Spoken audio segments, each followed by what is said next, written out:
काँग्रेसचा उमेदवार गुजरातवरून ठरणार आदित्य ठाकरे यांचा टोला। पुन्हा एकदा आदित्य ठाकरे यांनी मुख्यमंत्री एकनाथ शिंदे यांना जोरदार टोला लगावला आहे। ठाणे लोकसभा मतदारसंघाचा युतीचा उमेदवार गुजरातमधून ठरणार असं वक्तव्य युवा सेना प्रमुख आदित्य ठाकरे यांनी ठाण्यात केले। मिंदेंना अजून गुजरातहून तिकीट कोणाला द्यायचं याची ऑर्डर आलेली नाही, यांना तिकीट मिळेल की नाही त्यातील शाश्वती नाही, असा टोलाही आदित्य ठाकरे यांनी यावेळी लगावला आहे। ठाणे लोकसभा मतदारसंघातून शिवसेना उद्धव बाळासाहेब ठाकरे पक्षाचे उमेदवार राजन विचारे यांनी सोमवारी आपला उमेदवारी अर्ज दाखल केला।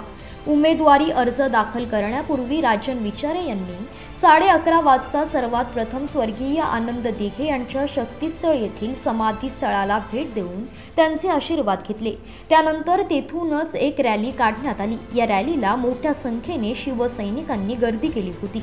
या रॅलीत जांभळी नाका परिसरात शिवसेनेने युवा सेना प्रमुख आदित्य ठाकरे, राष्ट्रवादी काँग्रेसचे आमदार जितेंद्र आव्हाड हे सामील झाले। यावेळी शिवसेना जिल्हा प्रमुख केदार दिघे, काँग्रेसचे शहर अध्यक्ष विक्रांत चव्हाण हे उपस्थित होते। या रॅलीत महाविकास आघाडीचे कार्यकर्ते मोठ्या प्रमाणावर उपस्थित होते। दुपारी 12:30च्या मुहूर्तावर विचारे यांनी राष्ट्रवादी काँग्रेसचे आमदार जितेंद्र आव्हाड यांच्या उपस्थितीत उमेदवारी अर्ज दाखल केला।